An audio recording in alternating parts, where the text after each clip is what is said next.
बहुत सारे लोग खुद से ये सवाल पूछते हैं, या कई लोग तो ऐसे हैं जो मुझसे पूछते हैं कि क्या शुरू से ही अपने देश में अलग अलग शहरों में इसी तरह पत्नियां पति का कत्ल करती थीं और पति पत्नियों का, और इनका डेटा है कोई? ये हाल के वक्त में ये चीज़ें ज़्यादा बढ़ी हैं।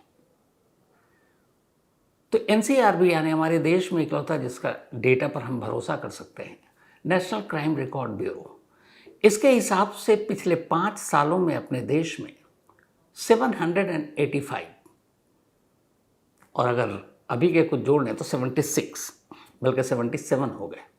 मैं केतन और एक मोनू को जोड़ रहा हूँ, तो 787 हस्बैंड मारे गए पत्नियों के हाथों, यानी जो कत्ल बीवी ने किया या फिर मंगेतर ने किया या फिर गर्लफ्रेंड ने किया। तो ऐसे लोगों की तादाद 787 है पिछले 5 सालों में। और इन्हीं 5 सालों में जो बीवियां हैं उनमें से कितने कत्ल हुए, तो उसका रिकॉर्ड एनसीआरबी ये कहता है कि हर 30 दिन में 800 वाइफ, 800 बीवियों का कत्ल होता है अपने देश में। लेकिन इन दोनों में एक फर्क है। 5 साल में 787 अगर हस्बैंड का कत्ल हुआ तो उसके पीछे रिश्ता था सिर्फ एक, और वो ये कि पत्नी पति और वो, ये वाला रिश्ता था। लेकिन जो हर 30 दिन में करीब 800 पत्नियों का कत्ल होता है, इनमें सिर्फ ये पति पत्नी और वो वाले के चक्कर में कत्ल नहीं होता है, बल्कि इसके बहुत सारे और भी रीज़न है, मोटिव है, जैसे डाउरी, जैसे घरेलू झगड़ा, परिवार का झगड़ा, दुश्मनी, उसकी वजह से। लेकिन अगर इन पर जो 30 दिन के अंदर 800 अगर बीवियों का कत्ल होता है, इसको सिर्फ और सिर्फ हम उस हस्बैंड जो 787 के कत्ल होते हैं उससे जोड़ेंगे, तो उसकी तादाद गिरकर करीब वही 1000 के आसपास आ जाएगी, जिसमें शक की बिना पर या अफेयर की बिना पर या किसी और की वजह से पति पत्नी का कत्ल कर देते हैं। तो 5 सालों में 787 पति पत्नियों या गर्लफ्रेंड के हाथों या मंगेतर के हाथों मारे गए, और हर 30 दिन में 800 पत्नियों का कत्ल होता है। इनमें से करीब 1000 वो हैं, अगर पूरे उसमें जोड़े साल में, तो जो इसी रिलेशन के चक्कर में जिनका कत्ल होता है। अब सिया हो, सोनम हो, मुस्कान हो, प्रियंका हो, रूबी हो, तनु हो, ऐसे निकिता हो, ऐसे बहुत सारे नाम हैं जो हाल के वक्त में सामने आए। ये सारे नाम एक ही चीज़ से जुड़ते हैं जाकर, वो ये कि या तो इन्होंने अपने पति को मारा या फिर अपने मंगेतर को। अब सवाल ये है कि ये सब जो अपने अपने पति का कत्ल करती हैं, ये आइडिया कहाँ से आता है कत्ल का? क्योंकि अगर इनमें से आप सोनम और सिया को छोड़ दें तो सभी के कत्ल करने का तरीका अलग अलग है। सिया और सोनम बस ये दो हैं जिन्होंने एक ही तरह की कॉपी की सोनम की। सोनम ने खाई में धक्का दिया था अपने पति राजा रघुवंशी को हनीमून पर ले जाकर, यहाँ सिया ने अपने मंगेतर केतन को ले जाकर लौगढ़ के किले से धक्का दिया, ठीक सोनम की तरह, क्योंकि वो सोनम की कहानी जानती थी। बाकी मुस्कान ने नॉर्मल कत्ल किया, लेकिन ब्लू नीले ड्रम में डाला तो वो नीला ड्रम चर्चा में आ गया। रूबी पति को मारा, बाथरूम में खुदाई करवाई, बाथरूम में ही दफना दिया, ऊपर टाइल्स लगाए और उसके बाद नहाती रही।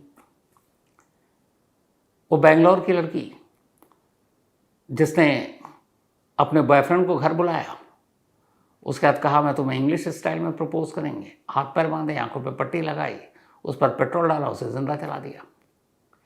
प्रियंका जिसने अपने पति को पहले खुद से मारा, फिर उसके बाद हर तरफ शोर मचाया है, चोर आए, उन्होंने हमें भी मारा, मेरे पति को मारा, वो मर गया, मैं बच गई। तो ये सारे अलग अलग तरीके हैं। अगर आप देखें तो ये जो कातिल आइडिया ऐसी कातिल बीवियां लाती हैं, वो लाती कहाँ से?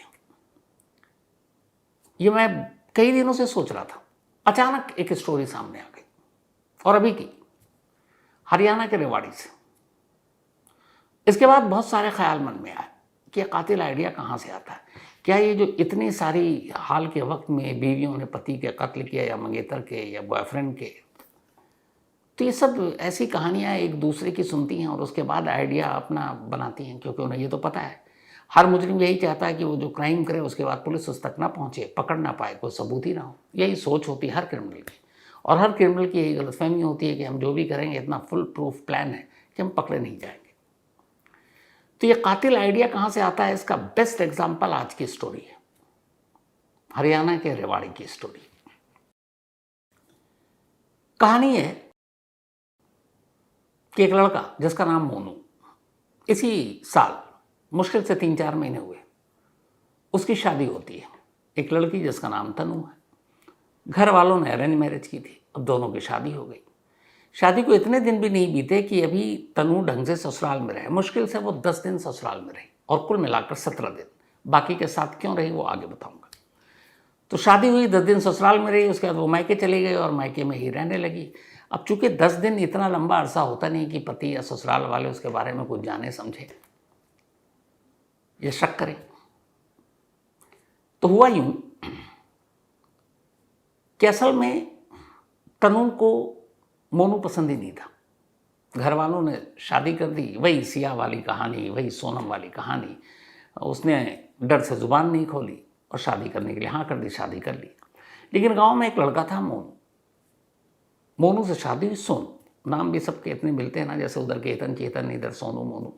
तो खैर अब उसकी शादी घर वालों ने मोनू से कर दी, तनु ने शादी कर ली, लेकिन प्यार करती थी वो सोनू से और उसी के गांव का रहने वाला। अब वो शादी के बाद मायके में रहने लगी। अब ये था कि उसे शादी करनी है सोनू से, और ये तब तक मुमकिन नहीं जब तक मोनू रास्ते से ना हट जाए। तो क्या करें। अब दोनों ने मिलकर प्लान रचना शुरू किया। पिछले 1-2 महीने से इसी काम पे दोनों लगे हुए थे, तनु और उसका प्रेमी। अब उन्हें हाल के वक्त की सारी कहानियाँ, क्योंकि ये सब थोड़े और ज़्यादा पढ़े ही लिखे हैं, सोशल मीडिया, मोबाइल हाथ में, हर कहानी आपको पता है, हर रील वीडियो आप देख रहे हो। और सिया के केस के बाद तो दिन भर रील और वीडियो की यही बाढ़ ही रहती है। तब इन्हें पता था कि ये बहुत कुछ हुआ है और ऐसा कुछ भी करेंगे तो शक के घेरे में आएंगे। दोनों ने प्लान बनाना शुरू किया कि एक ऐसा मर्डर करते हैं जिससे किसी को शक ना हो। अब कई ऐसी चीज़ें हैं जो खुल जाती हैं पोस्टमार्टम रिपोर्ट से, फॉरेंसिक रिपोर्ट से। इन्होंने पूरी स्टडी की और फिर एक प्लान बनाया, एक अपने हिसाब से परफेक्ट मर्डर का प्लान। इस प्लान को बनाने के बाद अब उन्होंने साजिश पर अमल करना शुरू कर दिया। प्लान क्या था, अब इस कहानी के जरिए आप सुनेंगे। शादी हो गई, वो मायके में है, प्लान बता रही है, साजिश सब कुछ हो गई। 8 जून को अचानक तनु अपने पति मोनू को फ़ोन करती है। कहती है कि बहुत दिन हो गए आपसे मिले नहीं। अच्छा, बराबर का गांव है तो मिलने आ जाइए, आपसे एक बार देख लेंगे आपको। उसने कहा ठीक है। अब जहाँ मोनू काम करता था वहाँ सैलरी पहले हफ्ते में आती थी, फर्स्ट वीक में। ऐसा कहीं है जहाँ 1 तारीख को आता, कहीं 6-7 को, कहीं 5 को। तो उसने कहा आप अपनी सैलरी लेकर आना। अब वो बेचारा अभी नई शादी हुई है, दुल्हन 10 दिन भी घर में नहीं रही है, तब हनीमून पीरियड चल रहा है, वो खुश। उसने कहा ठीक है। उसने कहा लेकिन घर में आप किसी को बताना मत कि आप मुझसे मिलने आ रहे हो, अच्छा नहीं लगता कि चोरी चोरी बीवी से मिलने जा रहे हो। तो उसने कहा फिर क्या बहाना बनाओ। उसने कह देना आप मेरे पेट में दर्द है, डॉक्टर को दिखाने जा रहे हैं, आप मिलना फिर लौट जाना। उसने कहा ठीक है। 8 जून की रात 9 बजे मोनू अपने घर में कहता उसके पेट में दर्द हो रहा, वो डॉक्टर को दिखाने जा रहा। घर वाले कहते हैं भाई को ले लो। कहता नहीं बस मैं दिखा के आता हूँ। वो अपनी स्कूटी उठाता है और चला जाता है। 8 जून की पूरी रात बीत जाती है, मोनू घर नहीं लौटता। 9 जून घर नहीं लौटता, 10 जून घर नहीं लौटता। इधर घर वाले 8 जून जब 2 बज गए वो लौटा नहीं तो उन्हें फिक्र हुई। उसके दोस्तों से आसपास पता करना शुरू किया। फिर उस डॉक्टर के पास गए, गांव में 2-4 ही डॉक्टर होते हैं। हाँ, डॉक्टर ने कहा नहीं हमारे पास तो आया नहीं। अब उनका शक और गहराया। अब उन्होंने ससुराल फ़ोन किया मोनू के। उन्होंने कहा कहीं यहाँ तो नहीं आया। उन्हें भी लगा कहीं बीवी से मिलने चला गया हो। उन्होंने कहा नहीं, तनु ने कहा नहीं, मेरी तो 3-4 दिन से फ़ोन पर भी बातचीत नहीं हुई है। अब वो सब तरफ ढूंढ रहे, मिला नहीं। जाकर पुलिस में रिपोर्ट लिखा दी मिसिंग की। इधर 2 दिन के बाद गांव के करीब एक नहर से एक लाश मिलती है। कोई खबर देता है, पुलिस पहुंचती है, लाश बाहर निकालती है। लाश मोनू की थी और कंफर्म इसलिए भी हो गया कि उसी नहर के किनारे मोनू की स्कूटी खड़ी थी। वो स्कूटी पे ही गया था। घर वालों को बुलाया गया, घर वालों ने स्कूटी भी पहचान ली, लाश भी पहचान ली। अब इसके बाद पुलिस ने लाश को पोस्टमार्टम के लिए भेज दिया। पोस्टमार्टम रिपोर्ट आई। रिपोर्ट में ये लिखा था कि मौत डूबने की वजह से हुई। बॉडी घर वालों को सौंप दी गई। इधर गांव में पता चला, तनु रोते बिलखते ससुराल पहुंचती है। लाश पुलिस ने पोस्टमार्टम के बाद सौंप दिया। इसके बाद अंतिम संस्कार कर दिया गया। अब बहुत सारी रस्में थी घर में एक मौत के बाद, तो अगले 7 दिनों तक सारी रस्में पूरी होनी थी। 7 दिनों तक तनु उसी घर में रही, डेली रोती बिलखती, लोगों को उससे हमदर्दी कि अभी शादी हुई, अभी अभी विधवा हो गई। मतलब कुदरत ने भी क्या किया सितम। 7 दिन होता है, 7 दिन के बाद अब तनु अपने मायके लौट जाती है। लेकिन इन्हीं 7 दिनों के बीच में एक और चीज हो जाती है। जो सोनू और तनु की कहानी थी अब तक छुपी हुई थी। इधर पुलिस वालों ने जब पोस्टमार्टम किया, बाकी कागजी कार्रवाई के बाद जो स्कूटी सब जो केस प्रॉपर्टी है उन्होंने कहा घर वालों को सौंप देते हैं। उन्होंने घर वालों को सौंप दिया और उसी में एक मोबाइल फ़ोन था जो उसी नहर के किनारे से मिला था, और जो मोबाइल फ़ोन मोनू का था। पुलिस ने कहा लो भाई ये केस प्रॉपर्टी, आपके भाई का फ़ोन आप रख लो। अब मोनू के भाई अमित ने वो फ़ोन ले लिया, फ़ोन खोला, खोलते ही हैरान। उसे देखा कि फ़ोन में कोई डेटा ही नहीं है, न मैसेज है न कॉल डिटेल है। मतलब कोई आदमी किसी को कॉल किया, कितना कॉल करता है, कॉल लॉग में जाकर कुछ सारे कॉल लॉग को भी डिलीट कर देगा, ऐसा कैसे होता है। और उसके भाई को ये सब इतना पता भी नहीं था। और पुलिस ने जब पोस्टमार्टम रिपोर्ट हुआ कि डेथ ड्यू टू ड्रॉनिंग, डूबने से, तो पुलिस ने यही कहा कि एक मतलब उसने अपनी जान दे दी है, कोई फॉल प्ले नहीं है, क्योंकि जिस्म पर जख्म के कोई निशान भी नहीं थे और मौत की वजह डूबने थी। तो उन्होंने कहा भाई ये अपने आप कूद गया और इसने जान दे दी। घर वाले भी यही मानकर बैठे हुए थे। लेकिन जब मोनू के भाई अमित ने फ़ोन उठाया और देखा और सारे डिलीट, क्लीन, मोबाइल साफ, उसने कहा ये कैसे, एक शख्स जो अगर मर रहा है तो वो अपना मोबाइल के डेटा वेटा क्यों डिलीट करके जाएगा। और चलो मैसेज वैसेज कुछ होंगे ऐसे, कॉल लॉग को क्यों डिलीट करके जाएगा कि इसने कब किसको कॉल किया, कितने कॉल किए, लास्ट कॉल किसका था। और अगर है तो 2-4 कॉल ही डिलीट करेगा, पूरे के पूरे साफ कर देगा। उसे कुछ शक हुआ। अमित ने अपने घर वालों से बात की। इधर ऐसी कहानियाँ आजकल गांव-गांव पहुंच चुकी हैं कि सिया ने उसको मारा, सोनम ने उसको मारा, मुस्कान ने उसको मारा। तो ये पति पत्नी मंगेतर, ये जो है ना, ये घर घर में आजकल हो चुका है। बहुत सारे मीम भी बनते हैं। तो खैर उसे शक हुआ। उसने अपने पिता और चाचा और सब लोगों से बात की।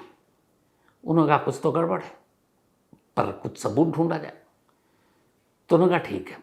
अब कुछ भाई लग गए गांव नहर के आसपास के सीसीटीवी फुटेज को खंगालने में। ये खुद घर वाले कर रहे हैं अभी। इसके बाद एक भाई पहुंचा, एक जानकार था कि यार तुम मोबाइल के जो डिलीटेड आइटम है उसको रिट्रीव कर दोगे, वापस ले आओगे। उसने कहा ले आऊँगा। उसने मोबाइल दिया, मोबाइल के सारे चैट और कॉल डिटेल वापस आ गए। अब चैट में तो कुछ था ही नहीं ऐसा, लेकिन जब कॉल डिटेल, कॉल लॉग वापस आया, घर वाले हैरान। एक नंबर देखकर 8 जून का, उन्हें लगा ये क्या है। वो नंबर था तनु का, और उस दिन तनु और मोनू यानी पति पत्नी ने आपस में 49 कॉल्स किए थे। अब घर वालों को याद आया कि जब 8 जून को गायब हुआ था मोनू, तब ये पूछा था कि कहीं तुम्हारे पास तो नहीं आया उसकी पत्नी तनु से मिलने। और तब उसने साफ कहा था कि नहीं, मेरे तो 3-4 दिन से न वो मिलने आया, ना मेरी बात भी नहीं हुई 3-4 दिन से। और जिस दिन गायब हुआ, जिस रात गायब हुआ, उस दिन 49 टाइम्स कॉल किए गए हैं इन दोनों पति पत्नी के बीच, और एक कॉल में 3 मिनट तक बातचीत हुई थी। लगा कि पत्नी ने झूठ क्यों बोला, जब दोनों इतनी बार कॉल कर रहे हैं, पत्नी है, पति है, प्रेमी भी नहीं है कि घर में आप छुपाओ किसी और का रिश्ता है, पति पत्नी का रिश्ता है।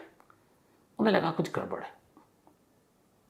फिर उन्होंने सीसीटीवी कैमरा खंगालना शुरू किया। सीसीटीवी कैमरे में उन्हें नहर के पास 2 लड़के दिखाई दिए। उनमें से एक का नाम था सोनू और एक उसका दोस्त। पता किया ये सोनू कौन है, तो पता चला सोनू तनु के ही गांव का रहने वाला, और वो मोनू की मौत पर भी आया था अफसोस जताने। अब जब सीसीटीवी ये सारी चीज़ें आ गई तो अब घर में ही बात हो रही है, और ये वक्त है कि अभी 7 दिन के रस्म पूरे नहीं हुए हैं और तनु घर में यानी ससुराल में है। और ये 3-4 लोगों के बीच ये राज है अभी तक घर में कि कुछ डाउट है और हो सकता है कातिल तनु हो। लेकिन उसे भनक नहीं लगनी चाहिए, उसे शक नहीं होना चाहिए कि हम लोग उस पर शक कर रहे हैं, और इसीलिए वो अब तक पुलिस के पास भी नहीं गए, बस अपनी तरफ से इन्वेस्टिगेशन कर रहे हैं। धीरे धीरे सारी चीज़ें जोड़ी, सबूत इकट्ठा किया। इसके बाद 7 दिन के बाद जैसी रस्में पूरी हुई, इधर तनु मायके लौटी, इधर भाई और चाचा पहुंच गया पुलिस स्टेशन। जिस पुलिस ने मोनू की मौत पर क्लीन चिट दे दी कि इसमें कोई फॉल प्ले नहीं है, कोई मर्डर नहीं है, वो खुद मरा डूब कर, उसी पुलिस के सामने अब मोनू के घर वालों ने वो मोबाइल रखा, कॉल डिटेल रखा, सीसीटीवी की तस्वीरें मोबाइल से निकाली और कहा ये उस शाम 2 लड़के नहर के करीब थे और इनमें से एक लड़का जो है वो उसकी भाभी का पड़ोसी है। और सबसे बड़ी बात यह कि तनु ने झूठ बोला था कि 3-4 दिन से उसकी कोई बातचीत नहीं हुई, जबकि 8 जून जिस दिन वो गायब हुआ उस दिन 49 कॉल्स थे। पुलिस ने देखा, उसने कहा ठीक है, लेकिन इतने पर तो हम कुछ कार्रवाई करेंगे नहीं। वो उसके बाद एसएचओ के बाद डीएसपी के पास गए। डीएसपी ने भी कहा हम जांच करके बताएंगे, मोबाइल छोड़ जाओ। वो लगे रहे, कुछ किया नहीं, दिन बीत रहे। तभी ये लोग एसपी के पास भी गए और एसपी से कहा कि ऐसे ऐसे पूरा हमें डाउट है, हमने अपना काम कर दिया, हमने फ़ोन रिट्रीव करा लिया, डेटा निकाल लिया, उसका झूठ पकड़ लिया, अब आप तो कार्रवाई करो। उन्होंने कहा ठीक है, हम जांच कर रहे हैं। इसी बीच नसीब की बात कि 30 तारीख को हरियाणा के CM chief minister Nayab Singh Saini Rewari आने वाले थे, कोई फंक्शन था। घर वालों ने तय किया कि सीएम आएंगे, उनके सामने जाकर ये बात रखेंगे कि पुलिस हमारी मदद नहीं कर रही है। उधर पुलिस को ये बात पता चली कि हो सकता है सीएम आ जाएं और सीएम जनता से सीधे बात भी करेंगे और ये लोग कहीं हमारी शिकायत ना कर दें कि देखो हमारे बेटे की मौत हुई, हम इनके पास भटक रहे हैं कई दिनों से, ये कार्रवाई नहीं कर रहे। सुबह सुबह पुलिस जिस दिन सीएम को आना है दिन में घर पहुंच गई इनके और कहती है कि आपकी कंप्लेंट मिली, हमने जांच शुरू कर दी है, आप प्लीज़ सीएम से कुछ मत कहना, शाम तक आपकी कार्रवाई पूरी कर देंगे। सीएम के खौफ में रेवाड़ी पुलिस ने एक्शन लिया। शाम को उठाया सोनू से पूछताछ की, उसके बाद तनु को उठाया, पूछताछ के नाम पर बुलाया। थोड़ी सी पुलिसिया पूछताछ हुई, दोनों टूट गए, दोनों ने अपना जुर्म कबूल कर लिया। मोनू डूब कर नहीं मरा था, उसे डुबोया गया था। कत्ल का आइडिया ऐसा था जो शायद अब तक जितने नाम बताए आपको मैंने, चाहे वो सोनम हो, मुस्कान हो, सिया हो, प्रियंका हो, रूबी हो, इनमें से किसी ने ये नहीं, बिल्कुल अलग। इसीलिए मैंने शुरू में कहा था कि ये कातिल आइडिया आता कहाँ से। आइडिया क्या था, तनु और सोनू ने जब ठान लिया कि अब मोनू को रास्ते से हटाना है तो उन्होंने कहा कत्ल कैसे करें, और करें तो ऐसे कि पकड़े ना जाए। और सबसे बड़ी 2 चीज़, वो कत्ल कभी कत्ल ना लगे, वो ऐसा लगे कि जैसे वो खुद से मरा है। चाहे पोस्टमार्टम रिपोर्ट हो या फॉरेंसिक रिपोर्ट, उसमें कभी सच सामने ना आए, क्योंकि उन्हें पता है पोस्टमार्टम रिपोर्ट पकड़ लेते। ये सारी जानकारी उन्होंने ले ली। तो अब इसमें हुआ कि कैसे एक मर्डर ऐसा कैसे करें जो पोस्टमार्टम रिपोर्ट भी ना पकड़ पाए या फॉरेंसिक रिपोर्ट भी ना पकड़ पाए, और एक ऐसा कत्ल कैसे करें जिसम पर एक भी चोट के निशान भी ना हो। उनको ये था कि अगर गला घोटेंगे तो गले पे निशान आ जाएगा घोटने का, पकड़े जाएंगे। काफ़ी सोच के बाद इन्होंने फिर तय किया कि क्यों ना मोनू को बेहोश कर उसे नहर में फेंक दे। वो बेहोशी के आलम में डूबेगा और मौत की वजह डूबना आएगी। ये नहीं आएगा कि उसको गला घोंट कर मार दा और उसके मारने के बाद आपने फेंक दिया, क्योंकि वो पता चल जाएगा कि डूबने से पहले वो जिंदा था कि नहीं। तो यही तय हुआ कि उसको बेहोश करेंगे और बेहोशी की हालत में अगर उसे नदी में फेंक देंगे या नहर में तो वो तो डूब जाएगा और डूब कर मर जाएगा, और पोस्टमार्टम रिपोर्ट में यही आएगा। और वो बिल्कुल सही थे अपनी जगह। इसी के बाद बहाना कर 8 जून को बुलाया तनु ने कि आओ तुमसे मिलना है, सैलरी लेकर आना। सैलरी के पैसे रखे, वहाँ पहले से खड़ा हुआ था मोनू अपने दोस्त के साथ। उन दोनों ने उसे पकड़ा। पकड़ने के बाद उसके नाक कान मुंह दबाए, इस बात का ख्याल रखा कि वो सिर्फ बेहोश हो, मरे नहीं। इसके बाद थोड़ी देर के बाद वो गिर गया। उन्होंने उसकी सांसें देखी, सांसें चल रही थी। उसके बाद उसे उठाया और नहर में ले आकर फेंक दिया। अब उसके बाद ये था कि उसका मोबाइल क्या करें, उन्हें ये भी पता था मोबाइल साथ में होगा तो हम पकड़े जाएंगे। उन्होंने कहा कि मोबाइल के सारे डिलीट कर दो। उन्होंने सारा मोबाइल डिलीट कर दिया और वही मोबाइल फेंक कर वो चले गए। पोस्टमार्टम हुआ, उसमें आया कि कॉज ऑफ डेथ ड्राउनिंग, जिसमें पर चोट के कोई निशान नहीं। तो पोस्टमार्टम रिपोर्ट में भी धोखा हो गया। फॉरेंसिक रिपोर्ट में भी आया कि कहीं और कोई ऐसे निशान नहीं है, ना गला घोटने का ना कुछ, वो भी क्लीन। तो पुलिस वालों ने भी कह दिया कि ये मामला मर्डर का है नहीं। पोस्टमार्टम के बाद डेड बॉडी दे दी, कहा वो खुद मरा है डूब कर। सारी चीज़ें कातिल आइडिया थी, बस एक गलती, उस मोबाइल के अगर वो सारे कॉल और मैसेज को डिलीट न करते तो शायद ये जो आज मैं कहानी सुना रहा हूँ ये अब तक यही होती कि मोनू का कत्ल नहीं हुआ था, वो खुद नहर में गया था, छलांग मार दी थी। उसे एक मोबाइल के डिलीटेड जो सारे आइटम थे उसने उसके भाई को एक शक का मौका दे दिया और उसे एक डिलीटेड आइटम की वजह से ये सारा भेद खुल गया। तो ये जितनी भी आप हाल के वक्त की सारी कहानियाँ सुन रहे हैं, इसमें दो चीज़ें हो रही हैं। एक, जब ऐसी खबरें आती हैं तो सोशल मीडिया और मीडिया के ज़रिए घर घर तक पहुंच रही हैं, और जो बहुत सारे अभी प्लानिंग में लगे हुए हैं तो उन्हें लगता है कि हमारा आइडिया अलग कैसे हो, और इसी चक्कर में नए नए आइडियाज़ सोचे जा रहे हैं। पता नहीं ये कहाँ जाकर रुकेगा। तो ये थी आज की कहानी।